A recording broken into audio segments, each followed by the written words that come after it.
So, lady survey. I have looked up the questions. I don't know what's going on this week. Well done, Kiwi, for making a video.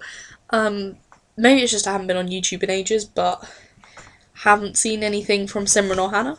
But I haven't been on YouTube in like 2 days, so maybe that's why.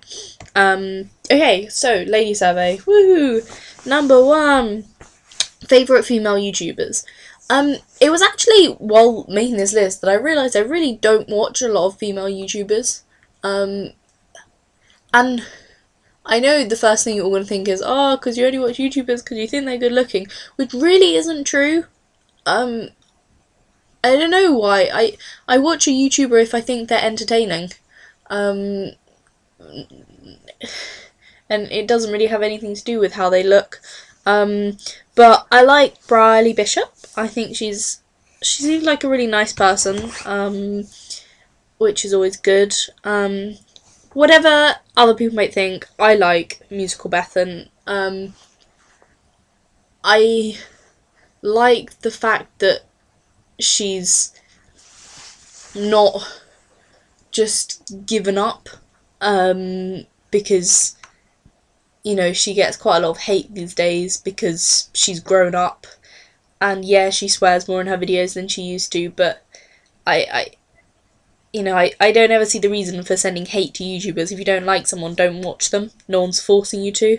And when we met her in the summer, she was such a lovely person. She was one of the most lovely YouTubers that we met.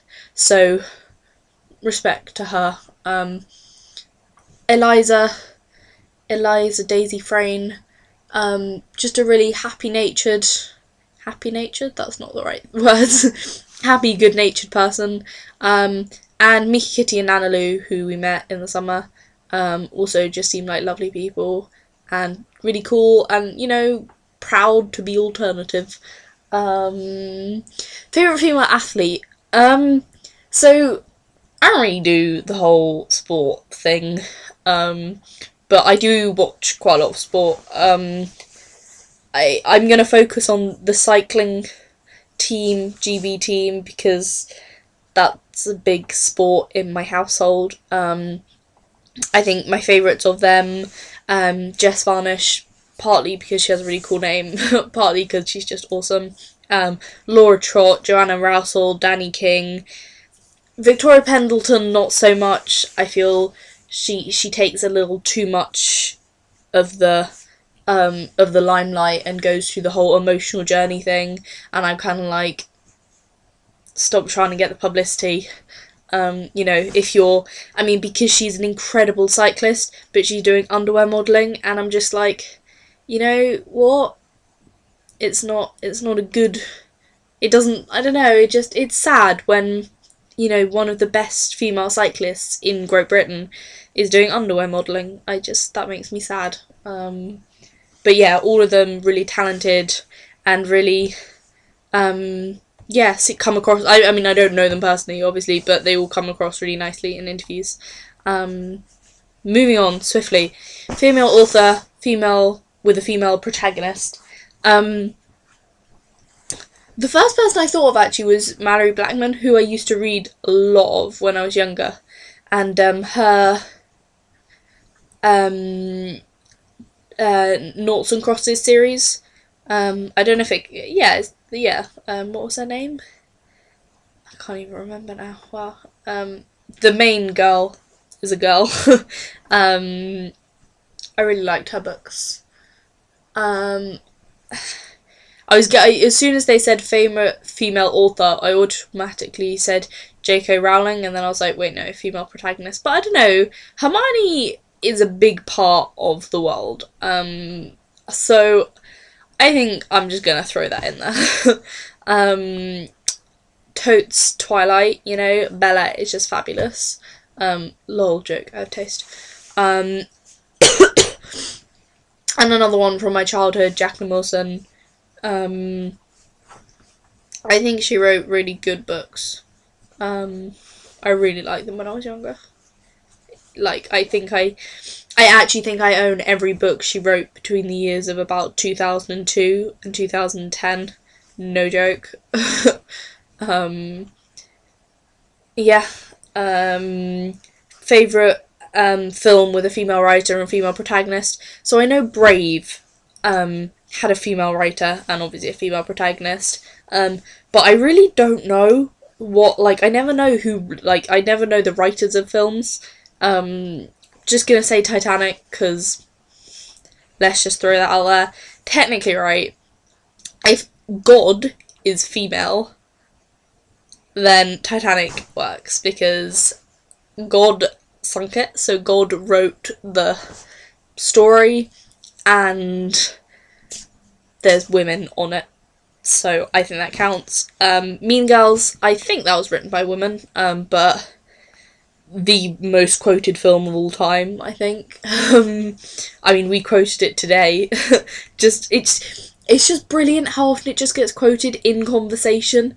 Like, you just slip that in there. It's brilliant. I watch mainly rom-coms, so I don't know how many, like, because the thing with rom-coms is, you know, obviously you've got two people, and one's male and one's female, so yeah, that kind of makes it a bit more, I guess you could just choose, yeah, whatever. Easy A, just Emma Stone is just fabulous. So High School Musical today, fabulous. Let's not sing, that's not a good idea. Mulan, I don't know if that was written by female, but one of my favourite, is it Disney? I'm just going to say it's Disney. One of my favourite Disney films, like we were talking about last week. Yeah, I thought that was really good, and how it was nice to see, like, a Disney film where the woman wasn't just sitting around waiting for the prince to come and rescue her. That was good. She was going out and killing the Chinese instead. And then the last question, biggest problem facing women, is it women like creators, like who make stuff like in TV and films and stuff? I agree with Kmi, actually, completely, that the problem is the segregation, that, like, often women are getting publicity for being a woman rather than for being a good writer, which, if you thought about it in terms of race, like, people would go crazy, but somehow when it's male or female it's okay, which is why I actually don't particularly like this quiz, because, yeah, proud to be women and stuff, but it's just segregation, and it should be your favourite YouTubers and your favourite athletes and your favourite authors. It should just be the people who are best, or the people you like best, and I don't think their gender should matter, really. But, you know, there we go, that's my opinion. My solution is stop segregating. This is a hideously long video, I'm sorry. I can't be bothered to edit though. It's too late, so I'm sorry, you're just gonna have to watch an 8-minute long video. That's tough. That is me doing the lady survey, and I will see you guys next Thursday. Bye!